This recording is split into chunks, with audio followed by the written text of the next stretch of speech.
Jeanne Willis is a prolific children's author. She's a writer of many moods and colours, by turns witty, cheeky and thoughtful. Some of her best-loved books include Bog Baby, King of Tiny Things, Who's in the Loo and Sing a Song of Bottoms. Her partnership with illustrator Tony Ross has resulted in a collection of books that have established classic status, including Dr. Zargle's Book of Earthlets and the forever popular Tadpole's Promise. I'm very excited today to welcome into the Reading Corner Jeanne Willis. Hello, Nikki. Of course, we're going to be starting by talking with the latest book, which is Hom, The Best of Friends, The Last of His Kind. Tell us then about this latest book, Hom. Hom is based on a little hominid, basically a prehistoric missing link. And a little boy is shipwrecked and swims to an island where he is saved by this very sweet little prehistoric creature who no one else knows about. And I suppose stories like King Kong and E.T. have always really moved me. I don't know why particularly, but the thought of something being the last of its kind is a very emotional thought, I suppose. And I've always wanted to meet one, whether it was like a cryptid animal of some sort, like, I don't know, a yeti, or, you know, those themes run through my head an awful lot. I don't know why, but that's what Hom's about, really. And I have to say that Paddy Donnelly, who's done the illustration for the book, has kind of picked that up in some of the cave paintings as well, because we see creatures that once were. There's the dodo, very famously, in the cave painting. Yes. And there's the mammoth there as well, a kind of witness to things that have gone before and are no longer. I wonder if we could hear a little bit, actually, just to give a flavour of the beginning of the story. Yes, I always cry at the end, Nikki, so I'm going to read the front. Okay. I think it's very important as well in this story that he's a secret from the adults. Because all people want to do is experiment on them and basically change them and take their liberty away. So this is written in the first person because the last thing this boy wants is to lose his friend to experimenters and exploiters. Mm-hmm. So here we go. I've never told anyone about Hom. No one knows he exists, only me and you, because I trust you.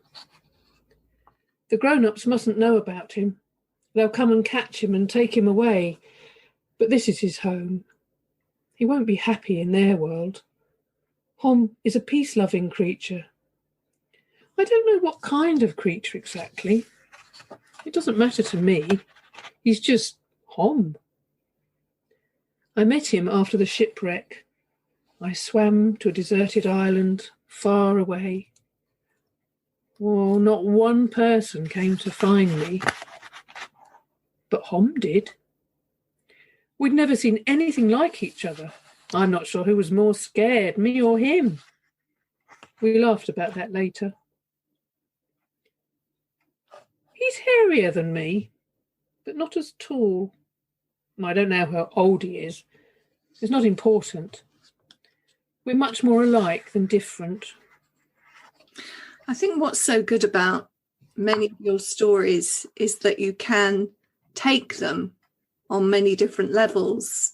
So we can take this at face value, but there are also lots of other ideas that it starts fermenting in your mind about how we deal with outsiders, not only creatures that are going to become extinct, but how we deal with other human beings that are not like us too. Well, quite, and I think children are very, very perceptive of that.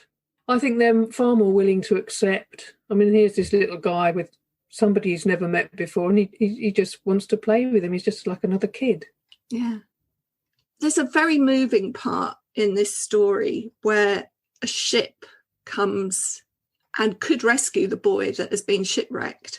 Yeah. And he chooses not to go. In a sense, he's potentially turning his back on being reunited with his family. That's quite a deep moment, really. Well, I suppose it depends on your family, doesn't it?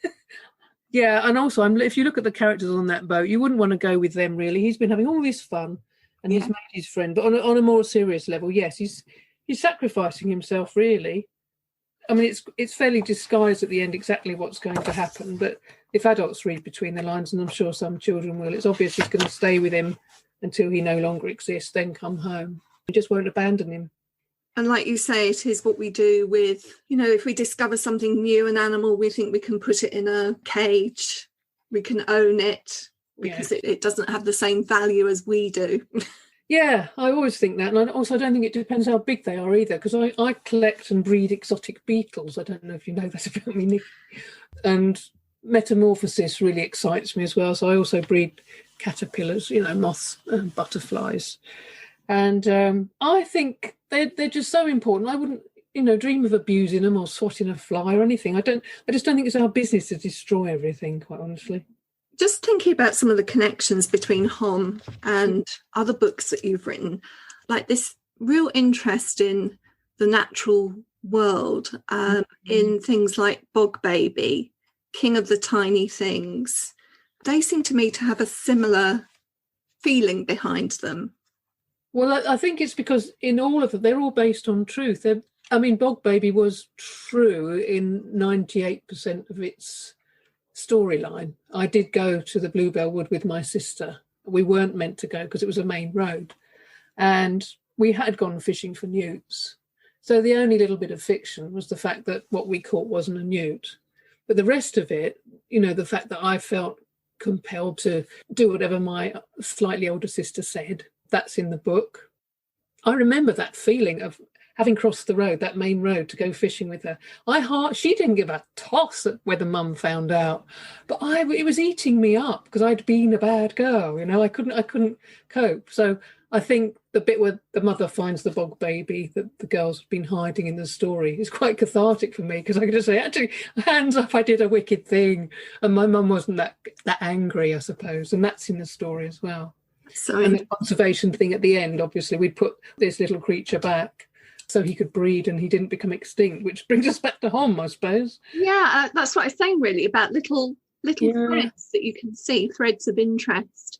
And King of the Tiny Things, again, quite small things in the natural world. Yeah, well, that's because that one's based on my love of caterpillars, and I suppose that comes from my relationship with my granddad, because he was my soulmate, really. He was my best chum, and he used to pick me up from school, and outside the school there was this fantastic tree. It probably wasn't as big as it really is, or as it seemed to me as a child.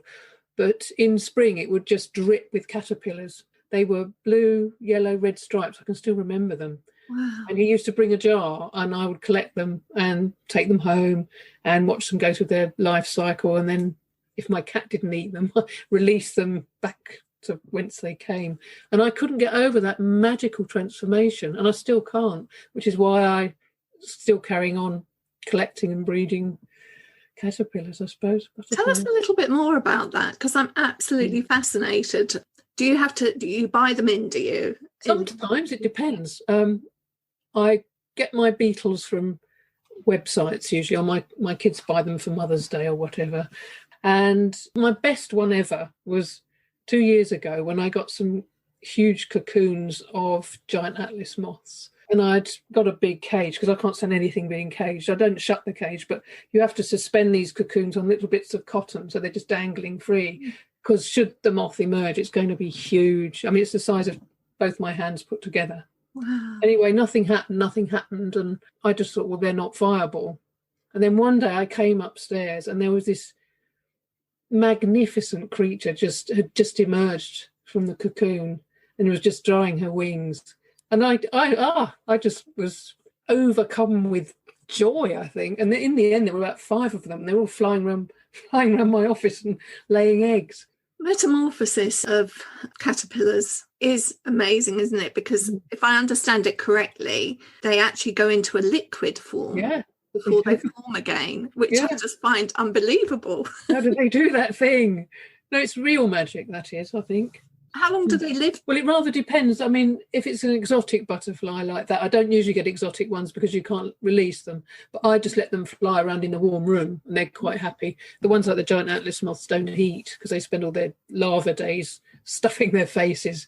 So they've got enough reserves to do what they need to do, which is basically breed and lay, and then they'll die, which always floors me. I can't stand it, but some live longer than others. Beetles, I've got some lovely ones here at the moment. They're African jewel beetles. They only live about 4 months, but like many beetles, the larval stage is very long. Rhino stag beetle, he'll be a larva for 3 years, 4 years. Then you might have 6 months as a grown-up beetle, maybe more. Rhino stag beetle, give me a sense of scale. How big am I thinking? About as big as your thumb, I'd say. Right. Magnificent.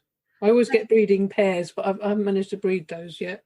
You haven't talked about spiders. I don't have any spiders because 2 members of my family are arachnophobic, so that wouldn't be very kind. But we have had a few disasters with the crickets. I've had praying mantis, which I raised from tiny little nymphs. And they start off on fruit flies. They want to eat fruit flies. And then as they got older, they want crickets and locusts. Right. So I was breeding those in my office where I write. And inevitably, some of them escaped and they went down the stairs and started breeding behind my daughter's wardrobe. So all she could hear was the song of crickets chirruping away behind her knicker drawer. And she wasn't very pleased with me. So we're talking about lots of little things here.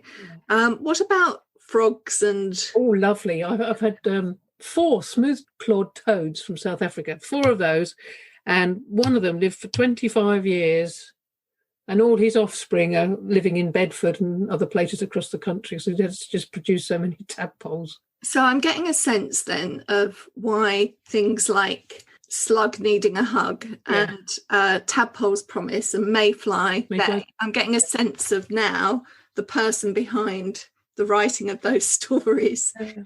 Well, I think I spent a lot of my time on my belly in the grass when I was a kid.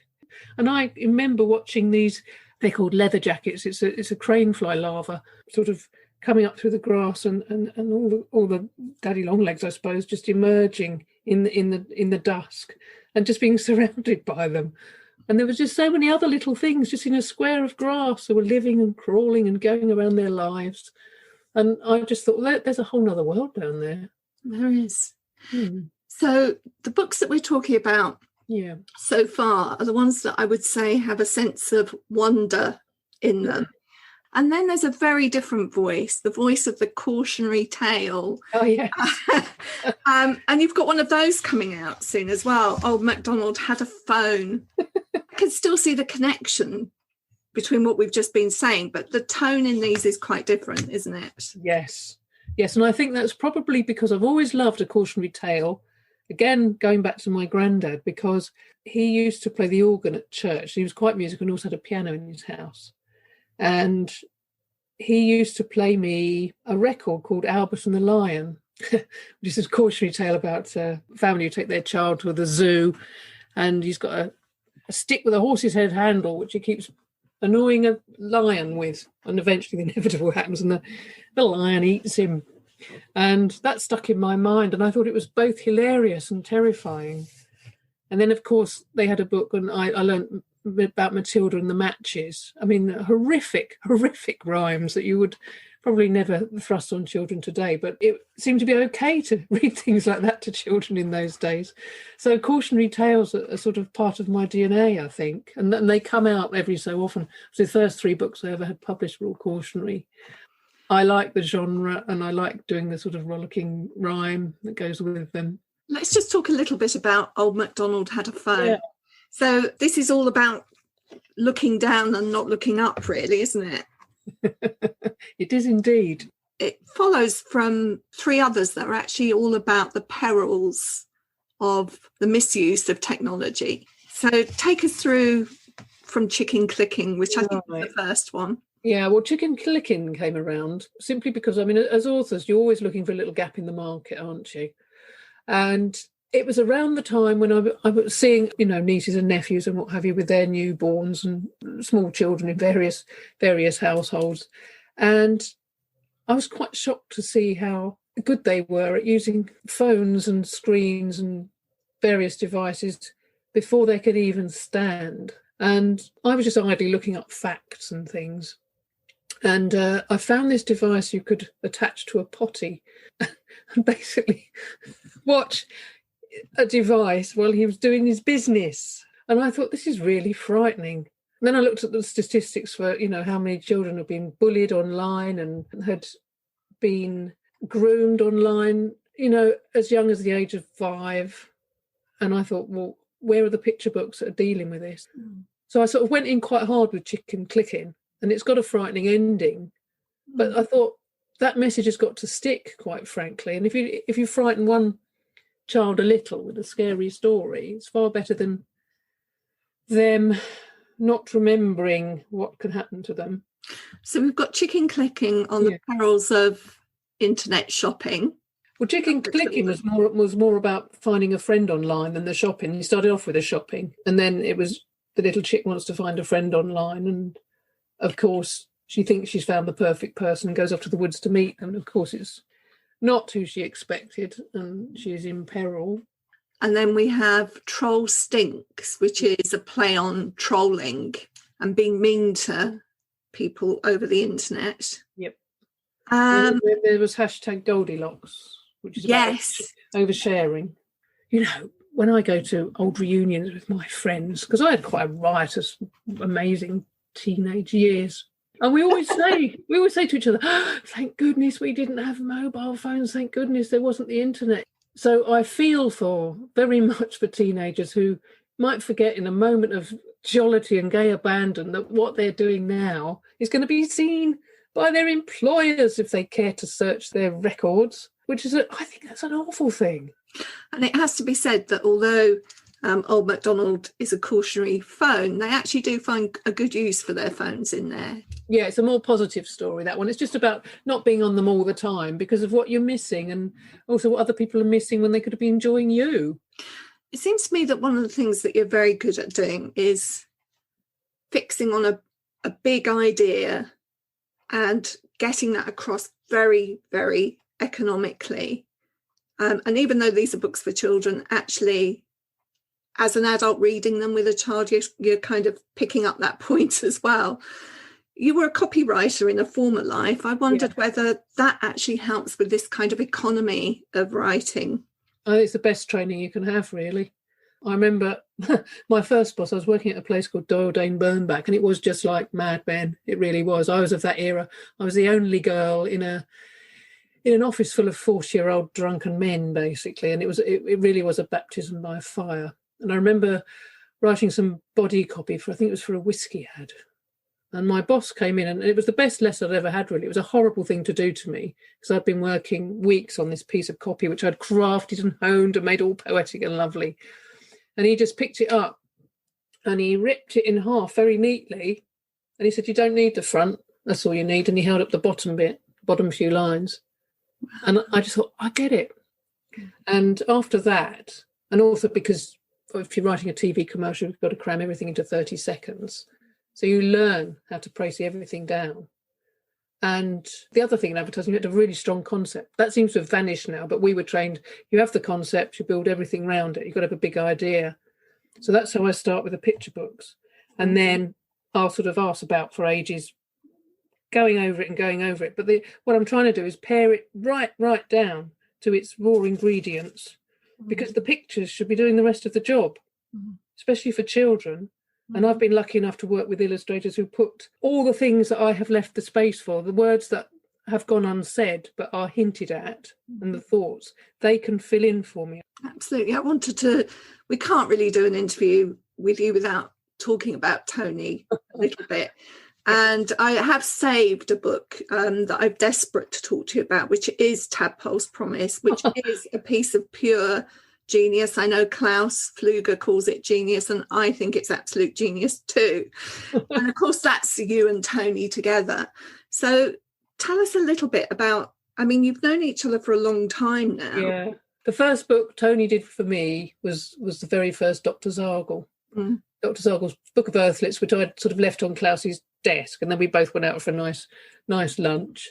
And then Tony turned up. I don't know where he'd been, but he saw the manuscript on Klaus's desk and read it and said that he wanted to do it. He thought it was very funny. And not long after, I went out for yet another lunch, because people had lunches in those days, and Klaus brought the drawings, or the illustrations for Dr. Zargle.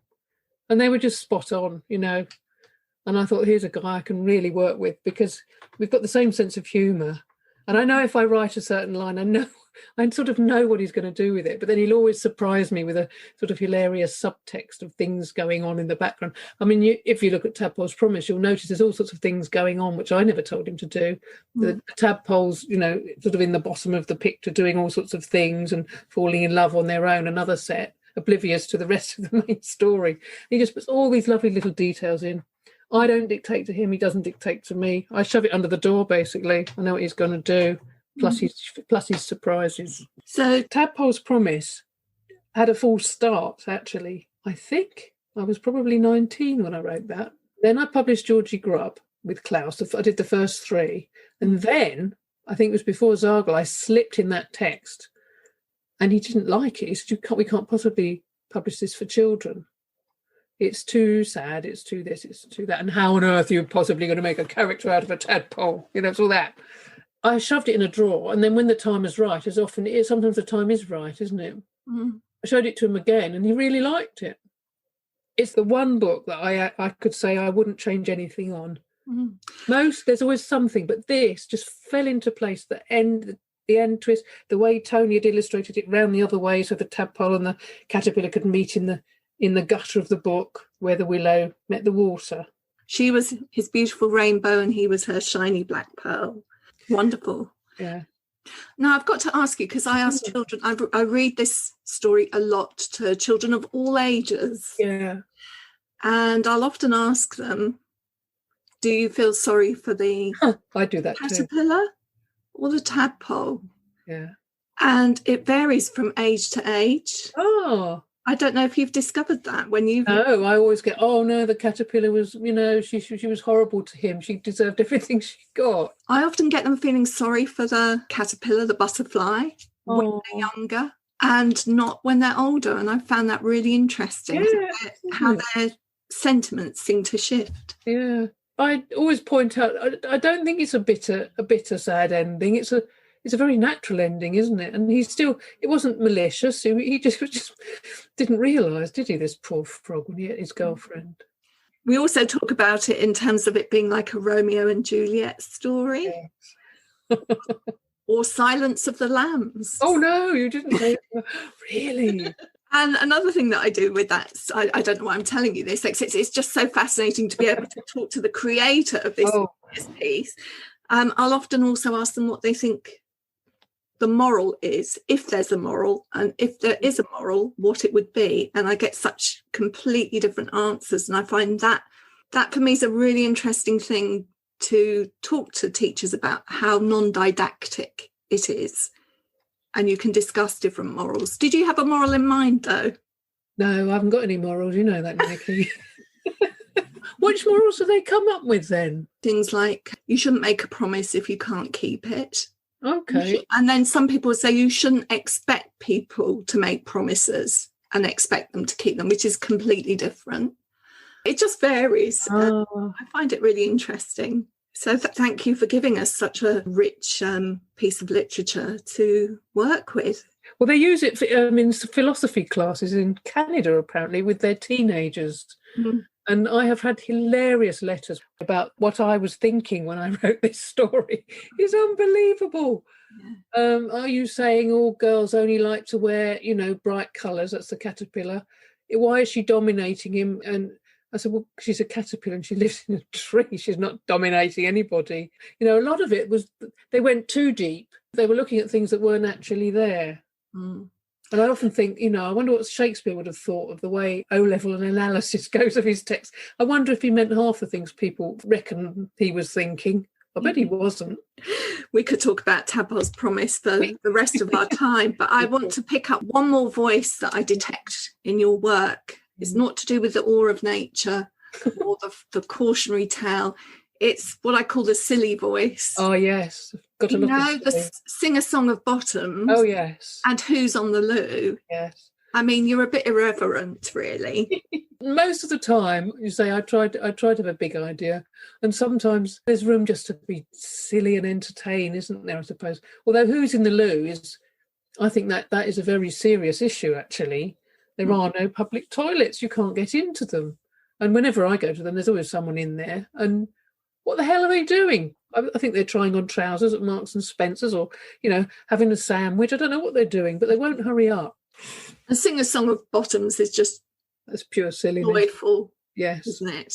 Yes. So we've kind of covered a number of themes that I've seen in your work, but what do you think is the essential Jeanne Willis? I think it's humour with poignancy, and it's delighting in the magic of really tiny things that children can see. Maybe they miss them now, but I want them to know about them. I think one of the most successful ones, oddly enough, with children in schools is Bog Baby still. I can't believe how protective they are of him. I've got a little tiny latex model of him. And there have been fights in the playground about who was going to care for him. And the boys were telling the girls, you mustn't put him there. He'll get too dry. It's all this, he's got to stay damp. This is what's so delightful about kids. They've gone into it. They're believing everything I've said to them. And they believe he's a real thing for now, even though they know in their hearts he's not. They want him to be. I'm trying to keep that going in me as well as in them. Well, I hope that one of these days when things get back to normal, that maybe I'll be invited along to one of the events that you're running. Maybe you'll get me dressed up as a goat running around a stage again, or a dinosaur with a sausage. You've no idea what I've got in lined up for you, Nikki. But it's been such a joy talking to you today, Jeanne. Thank you so much. In the Reading Corner is presented by Nikki Gamble and produced by Alison Hughes. If you have enjoyed this podcast, please do leave a review for us. To find out about other projects, including an audience with events and the Exploring Children's Literature Summer School, visit www.exploringchildrensliterature.uk. Join us again soon in the Reading Corner on your favourite podcast platform.